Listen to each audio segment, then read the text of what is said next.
Do you have emotional triggers that really impact you and suddenly out of nowhere you hear something, you see something, you even smell something, any kind of sense, and emotions are flying high, or maybe there's a dramatic change of going from peace to more anxious?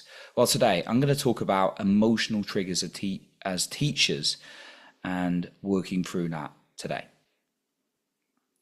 So thank you for being back with me today, or if you're joining for the first time, thank you for jumping on the podcast. I wanted to kind of share a little bit about this.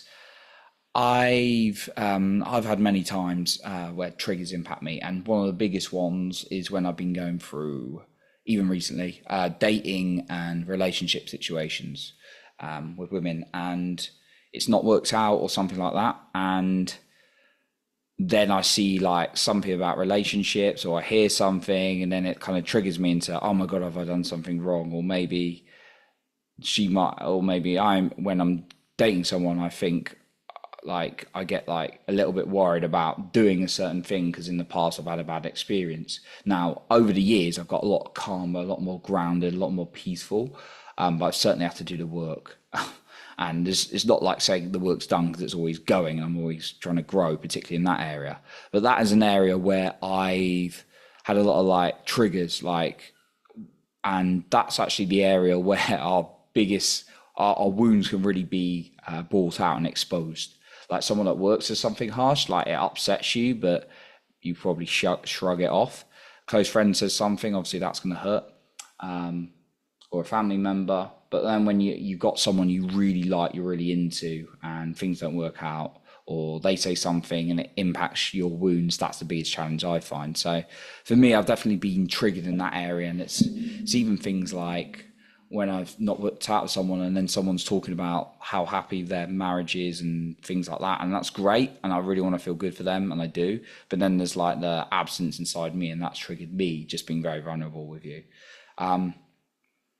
Even like when in the past, like when I've had financial challenges into another area, and it's like I'm like reading certain emails and things like that, or like expecting something from my accountant, that might trigger me, an emotional trigger, because deep down below both those scenarios was something around not feeling good enough, not feeling loved, feeling like there's survival.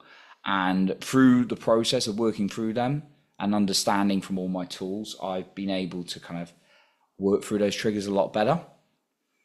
I wanted to go into a few points with you now that's helped me work through emotional triggers.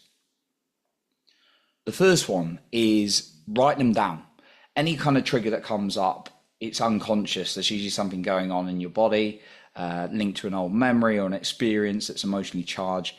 Consciously bringing it to attention helps. So say like, I heard that music. I saw that person today. Someone said something and I got a lot more angry than I expected. Write that down, make a note.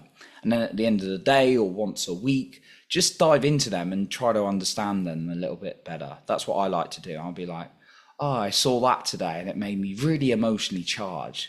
What was it about that? Right? I've had to do this recently when I've my perception of a loss of a situation, and I had a lot of like emotions coming up, so I was writing down these emotions a lot. The second thing, and you're not going to like this at all, I didn't like it, is silence each day. Sit with yourself in silence and see what comes up. Often we go through our days so busy, so occupied that we don't have time. We don't make the time. We do have time, because we all have the same time.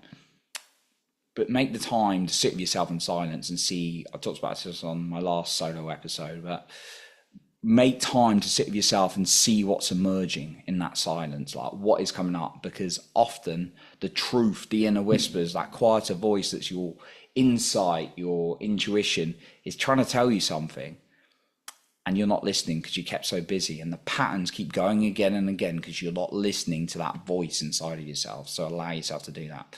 The third thing is breath work. Breath work is really powerful for me, and my favorite tool probably in mental health, because it allows you to dive deeper into the body, and therefore that's where a lot of the emotions are. And when you dive into the emotions, you can get into untapped memories, unresolved things by going deep and breathing deeply. I offer breathwork sessions well, rarely now, but like if you need them, obviously you can message me. But yeah, there's lots of breath work on YouTube as well.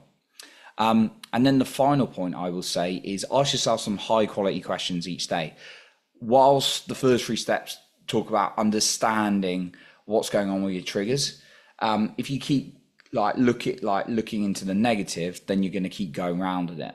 Whilst what you want to do is actually ask yourself some high quality empowering questions, not things like, oh, why does this keep happening? Why do I keep feeling crap? Because if you ask your brain a question like that, like, why do I keep feeling like crap? It's only going to give you negative answers. Whilst if you say, what's a way I can feel really full or really energetic and really abundant right now? Your brain's going to come up with a completely different, more powerful answer that way. So that's what I got for you today. Just to recap my points around dealing with triggers, write them down as they come up. When things come up, making them conscious and getting a note of them. The second thing is creating some silence each day so you can really listen to that inner voice, what is actually going on. The third thing is breath work, actually diving deeper into the body by breathing into the body. And then the fourth one is asking yourself high quality questions, because questions will determine your focus. So asking yourself more empowering questions as well will give you higher quality answers and therefore actions. Make sure you take the actions afterwards. So what are you going to take away from today? What was your favorite one? I'd love to know as well. So thank you for being here. I appreciate you. And remember to lead with your heart and not with fear.